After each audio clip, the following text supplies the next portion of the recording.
Good evening, everyone. My name is Todd Scholl. I serve as the lead learner for our Center for Educator Wellness and Learning. We call ourselves CEWL, and you can learn more about CEWL on our website right here at CEWL.us. That's CEWL.us. On there, you'll find lots of information about the ways we try to improve the inner and outer lives of educators. Tonight, I'm excited to bring to you four guests who are going to be talking about a program called Educators Rising. Molly Kauffman is the Outreach and Engagement Coordinator with PDK International and Educators Rising. MaryRita Watson is the Statewide Membership Engagement Coordinator in Government Relations with the SCEA.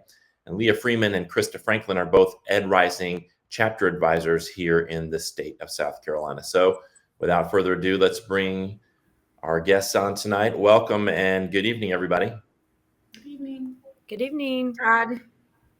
I hope everybody's doing well, and I appreciate you taking time tonight to come onto the live stream and to share with our audience a little bit more about this incredible program, Educators Rising. We'll start with Molly, and feel free when you first talk, if there's more that you want to tell about yourself. I mean, I just shared your brief title, but if you'd like to talk a little bit more about where you're working and your bio, feel free to do that. But Molly, I know you're going to share with our audience a little bit more of like an overview of what Ed Rising is. Yeah, absolutely. Well, thank you so much for having me here tonight. My name is Molly Kauffman. So I work on the outreach and engagement side at PDK International and Educators Rising. I am formerly a classroom teacher myself. So I like to tell people that because when I'm speaking about the organization as a whole, I'm speaking from my passion and my own experience.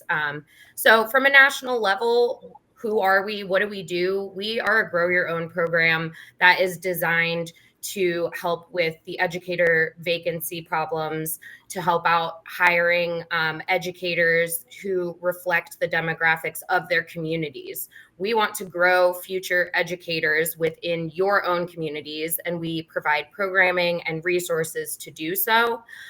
So the way that we look at it, there's two options. You can start a chapter with us. That website at the bottom right there is going to give you a ton of information on how to start a chapter, which can be used as an extracurricular or a co-curricular program through CTE, so Career Technical Education.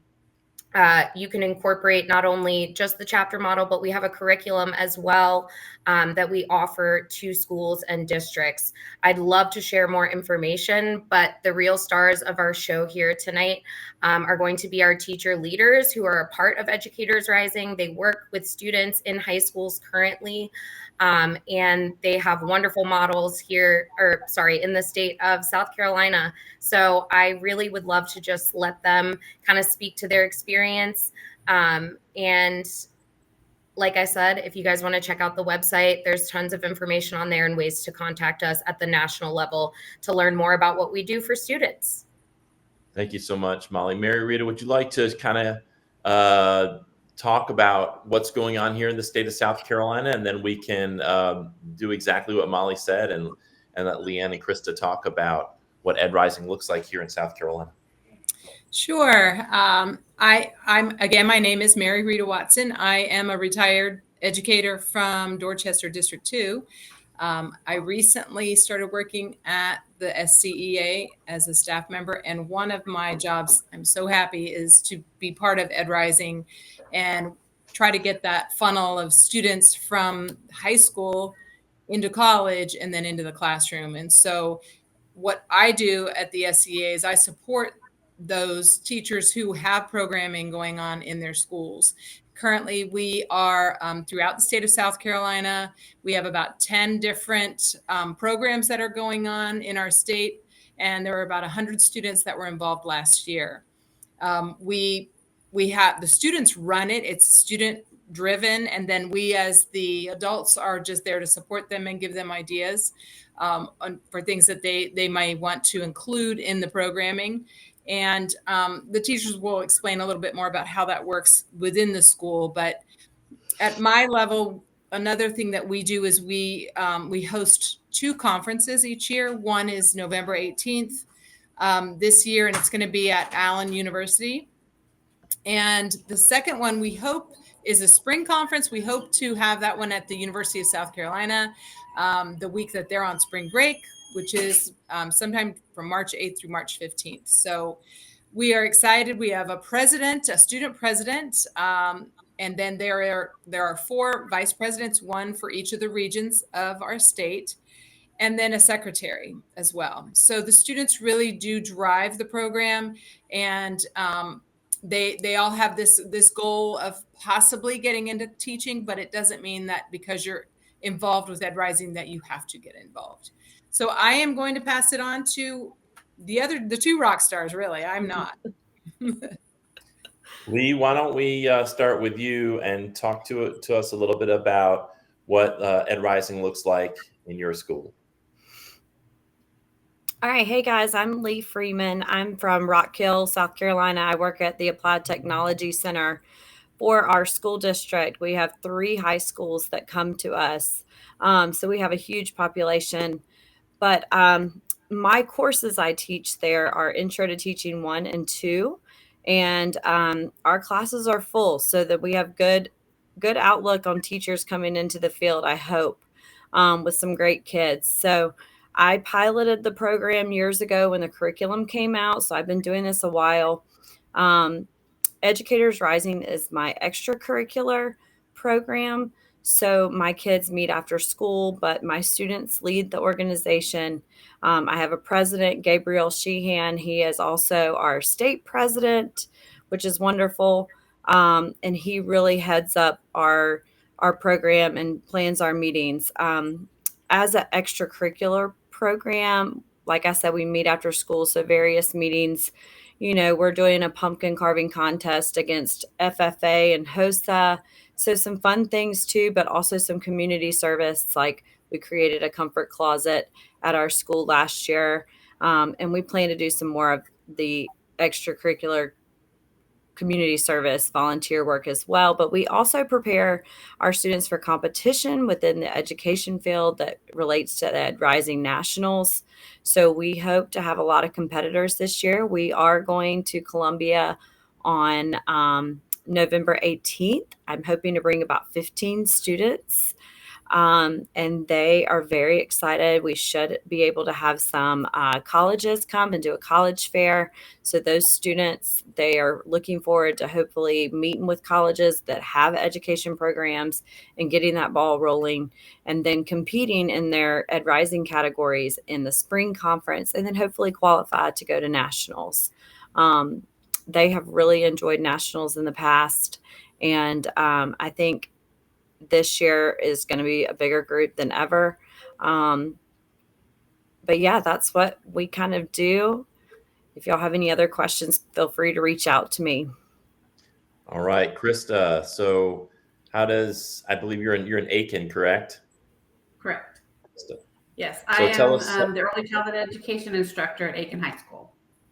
and tell us what it looks like, what Ed Rising looks like in your area. All right, so I am new relatively compared to Leigh Ann. I've only been doing this. This is my 3rd year. And we are mainly extracurricular. We're not using the Educator Rising curriculum, though I do some of the projects that can be competition as some of my assignments in my class, like my students have to write lesson plans as part of their curriculum.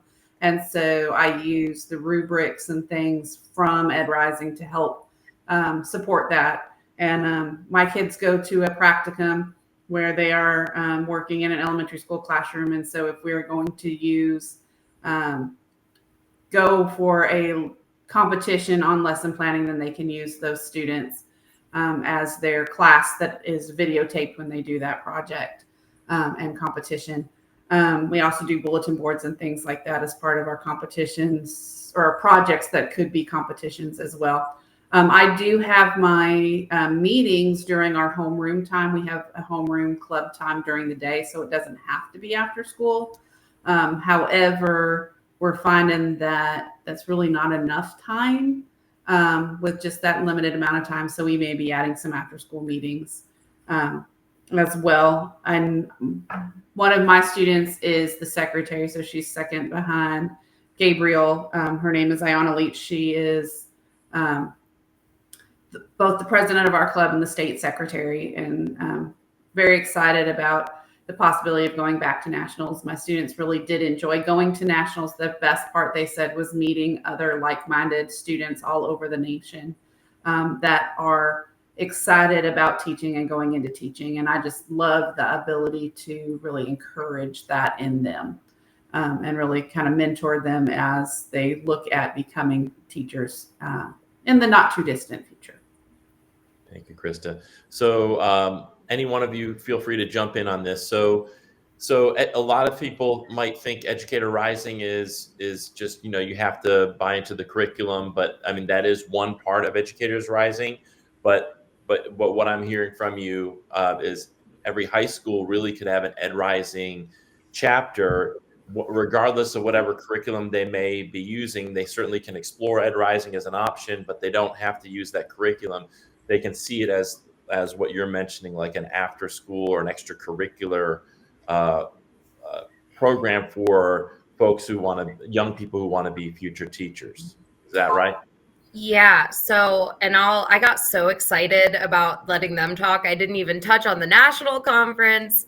So, the main goal of our organization is to inspire students to get into the education profession. So what sets us apart from other career technical student organizations is that we focus solely on the education profession.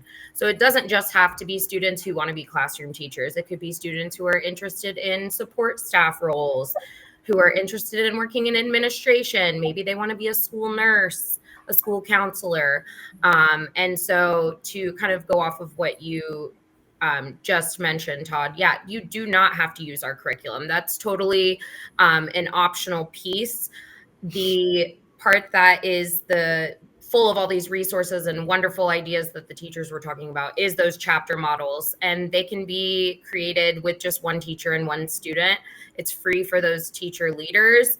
And then we just have national dues where students are able to apply for scholarships and then go to, as those teachers were discussing, the national conference, where we host this past year in Orlando, we hosted about 3,500 students. So, like Christa was saying, they get to interact with students from all over the country. I actually got to talk to a lot of students from Alaska. One of them telling me like they had never been in a car before and they're so excited to be here and meet all these other students. And so, yeah, it really brings students and teachers together. So it's similar to FFA for future farmers or FBLA for folks who want to go into business. This is something specifically for folks who want to go into education, not just classroom teachers, but anybody who wants to work in a school. This is a place they can go to explore that some more, connect with folks, not just at the state level, but at a national level, like some of these other organizations do. You got it. In South Carolina, all career and technical teachers are asked to advise and work with students on their CTSO, their career and technical student organization. So that's your HOSA, your FFA, Skills USA, and Compete. So this is part of that. So as a teacher in South Carolina in CTE, Ed Rising is my student organization for my students who are wanting to go in the education field or a field working with children. So, along with Ed Rising, Molly didn't touch on this, but something really cool that's happening is we're getting students to take the Parapro. My students at my school take the Parapro exam before they graduate. They take the Praxis Core exam before they graduate. And those are exams that our teachers, our public school teachers, are taking at the college level. So my kids are texting me from college and saying, hey, I'm so glad I did that. I had that opportunity to, participate in this organization and intro to teaching and get to take those exams early. So I'm not stressing at college about that. So it's really awesome. And I do open my extracurricular club open to anybody who's interested in the education field. They don't have to be in my classes because I just feel like it's so important for us to support the future of the profession by encouraging them to really explore what they could do as educators. And I would echo too, the testing is a really great benefit. And I'm looking forward to setting that up to be able to do that a little more easily this year because of some of the connections I've made through Educators Rising. That's awesome. So MaryRita, for folks who may be watching, who they're hearing about this, they're like, I think I'd like to add this at my school. How does the SCEA specifically, how can they support, how does the SCEA support a school, like an administrator or a teacher who wants to take this on and start a chapter at their school? Well, first touch is me. They can probably get in touch with me, and I will then, give them the information that they need toward the website. If it's something I can't answer, I certainly have a lot of people in my corner with this Ed Rising South Carolina that can help me with that, and Molly as well. She's been a wealth of information. But there's the website. You get on there, it gives you all the information. It's the join, the cost, if there is one for the students, the curriculum, all the resources are there. So that's very helpful. And what I can do is connect them. We had a teacher this year who is from Sumter, and she'd heard about it, and she contacted, actually, I think she just went through the membership line first to the SCEA, and then they rolled her over to me. And then I was able to contact her and talk about, all the different teachers who are doing it, the different areas, and that, yes, we didn't have a chapter in Sumter yet. That would be great. We have a group me, and we have contact lists where I'm like, would you want me to add you to that? So you can just be up on all the things that we're talking about. And we have monthly meetings. And she was like, oh, please add me. I just want to gather all the information. And she started a chapter in Sumter this year. So I was excited about that.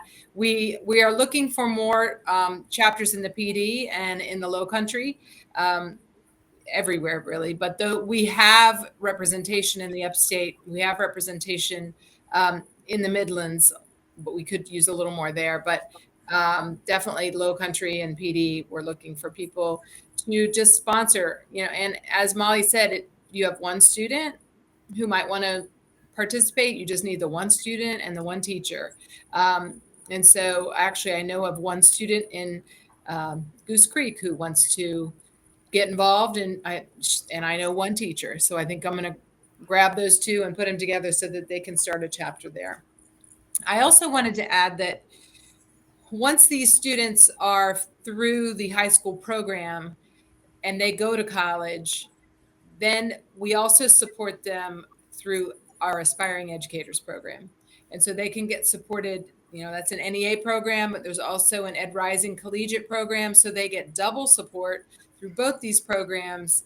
And so that, we both offer different things for them, which might also be good because it would give them more opportunity and more chances. If they're not, they're struggling with praxis and we offer that, then they can use that. But it's just a double way to support them, get these people through the college curriculum so that we can get them into the classrooms. Molly, the one of the main reasons why Ed Rising exists is as a recruitment tool. And I'm thinking from the perspective of a district administration or even a school administration who has a desire to sort of grow their own and really bring in make the ground fertile for recruiting educators, because we know over the past 5 to 10 years it's been tough to recruit and retain educators for school districts. How does Ed Rising specifically, do you have any data or just like programmatically, how do they help support those districts and schools trying to improve the recruitment? Yeah, great question. At this point, we currently have about 25,000 student members across the country. So that's a lot of students. And the way we initially get the support for each state is through the state regional coordinators, which is where MaryRita comes in to help support at that state level.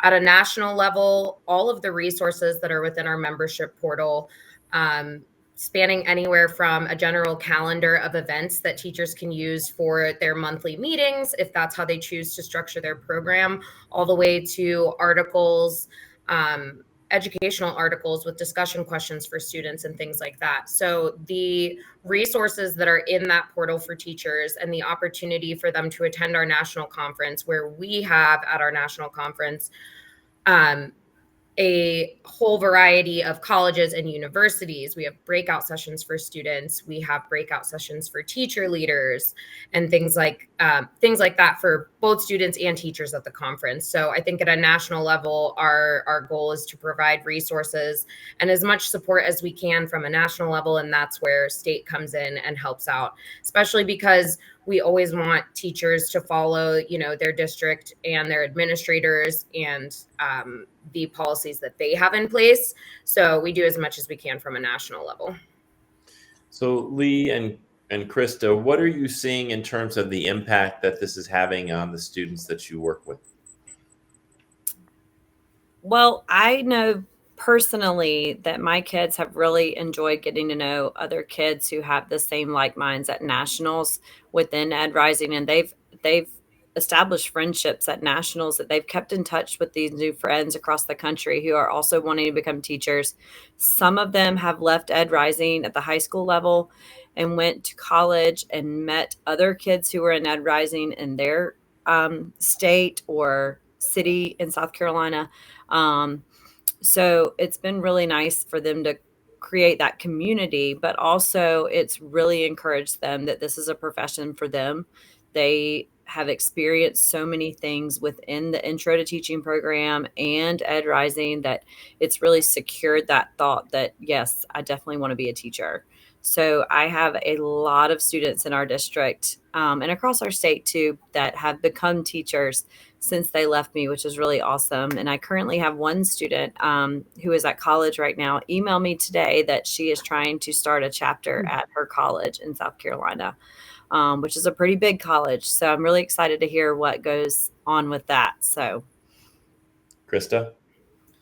Well, I'm a little newer into it, so I will say that the excitement of having a program that, is like the FFA and the FBLAs and all those, but it's specifically for teachers, has really galvanized my students. They are excited about going to conferences. I may have as many as 50 decide they want to go to conference. I don't know that I'll get them all, but they've at least had the opportunity, been invited, and are supposed to be reaching out to me if they want to go.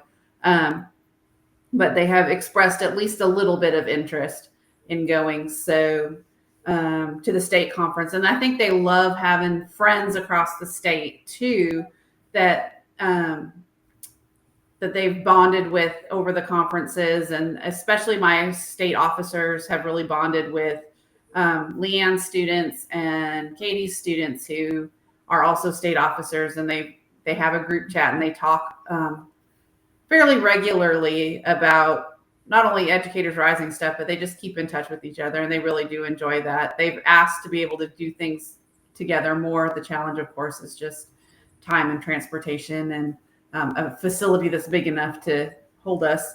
But I think that their excitement for an education profession is growing because of being an Educators Rising, because they can see other people are doing it, and it's not just, oh yeah, that's a low-paying job, I don't want to do it, but they're seeing the excitement from lots of other people, and that kind of helps build their excitement. That's great. One of the things that I've noticed in South Carolina is sometimes the educators see advocacy and sort of see the profession from just a local and a state level. And sometimes they're not always encouraged to think about the importance of advocating at a national level. And one of the things that I like that I'm hearing is this idea that young people who are going to be future educators have this opportunity to see themselves as part of a national movement, as part of a national profession, because so many of the policies that make their way to the State House and to their school district emanate from Washington, D.C. So if we're not learning to think about our profession in that national sense, we're really missing a key component of how we can improve the profession and and help impact policy in ways that improve the lives of educators. Feel free to anybody to react to that. Oh, I was going to react to something else. So if someone has to react to that, go right ahead. No, I think our students just hear so much about, the negative things about becoming a teacher. You don't get paid enough, the hours are long. But I think having a community where they feel supported and the positivity that they get from just being part of these programs is just outweighs that negativity they hear. MaryRita, what were you going to say?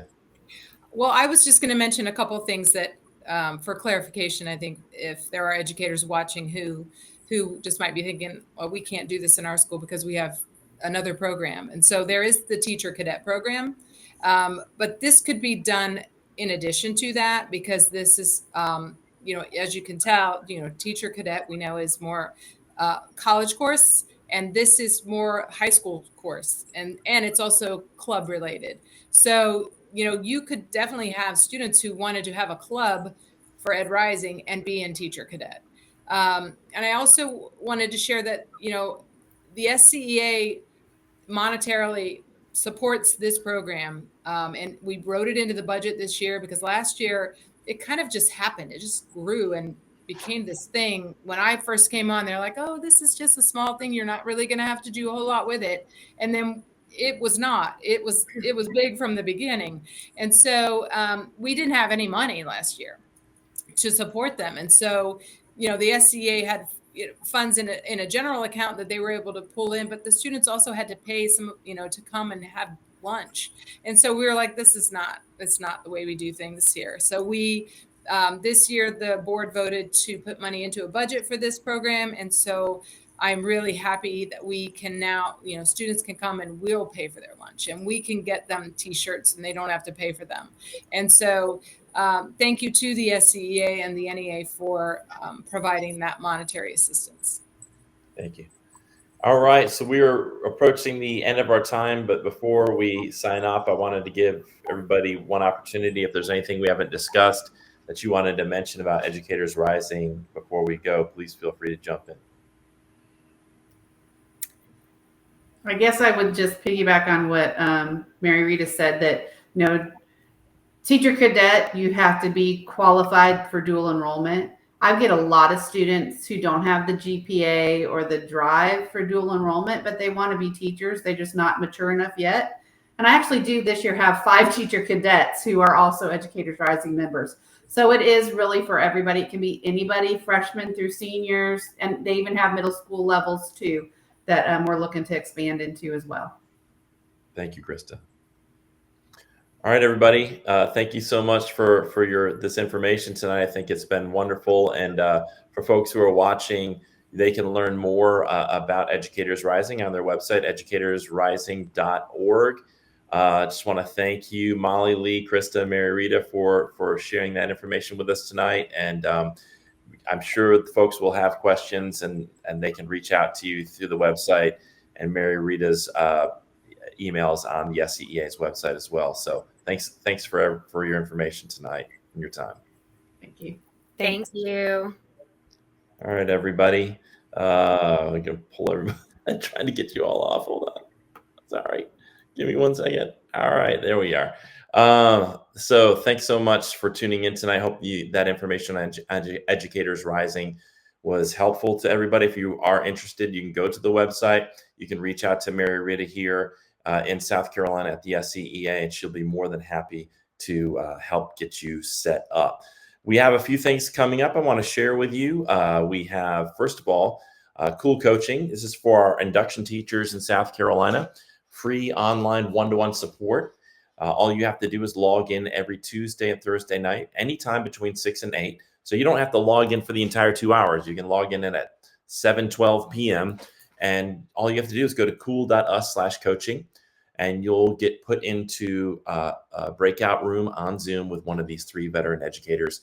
You can ask them questions. You can get advice, feedback. So this is just a wonderful program. Please make sure that all the induction educators in your school know about this program. Coming up on October 8th, we're going to be talking with Nicholas Nostro about how to write an IEP. On October 22nd, we're going to be talking with an administrator named Matthew Bowerman, and he's going to be talking about trauma-sensitive spaces. And in November, we're going, I think this is November 5th or 6th, I can't remember, whatever the Wednesday is. It's going to be Yoga and SEL for Educators with Alex Doves Castillo. And the week after that, I believe this is the 12th or 13th. I don't know why I don't have November in my head, but that Wednesday in November, the 12th and the 13th, Audrey Calianos, who's done a lot of work with us on nutrition, she's going to be talking about something called linguistic neuroplasticity. And the way she described it to me is that when we try to fix our nutrition, if we're not thinking about the narratives that we have going on in our head, the way we talk about our food, the way we talk about our body, the way we judge ourselves, then a lot of times the changes and shifts that we want to change in our eating, they don't stick. So it's important to get the language down right and to help build these new neural pathways so that we actually can create sustainable change with regards to our nutrition. So we hope that you'll tune in to that live stream as well. Again, want to thank our guest tonight, Molly Kauffman, who is the Outreach and Engagement Coordinator with PDK International and Educators Rising, and MaryRita Watson, our statewide Membership Engagement Coordinator, and also does government relations, and Leigh Freeman and Christa Franklin, who are Ed Rising chapter advisors here in South Carolina. Thanks so much to all of them. And thank you for tuning in to this live stream. Once again, this is brought to you by our Center for Educator Wellness and Learning, and you can learn more about us right here at cool.us. And last but not least, if you are an educator in South Carolina, we would love to have you as part of our family at the SCEA. And you can join right now at jointhescea.org. Go to that website, get signed up. You get the $3 million of liability insurance to make sure you're covered in the event that something happens. We never know. And it's just good to have that sense of security knowing you've got that liability coverage. But beyond that, there are so many benefits that NEA offers. You can go to NEA-MB and just check out all the benefits that NEA has to offer, as well as the benefits of being part of the only union for educators here in South Carolina, the SCEA. And when you join us, you're not joining just a statewide organization. When you join, your dues cover your local, your state, and national memberships. And as I mentioned earlier, it's really important for us to be advocating at all three levels, because if we're missing any one of those levels, we're missing a huge piece of the puzzle to improve the lives of educators and students across South Carolina and really across the country. Thanks again for tuning in. We'll see you on our next live stream on October 8th. Until then, have a wonderful rest of your week. Bye-bye, everybody. Together we learn, together we grow, together we heal, together we flow. Be cool, every teacher, every school. Be cool, every teacher, every school. Be cool, every teacher, every school.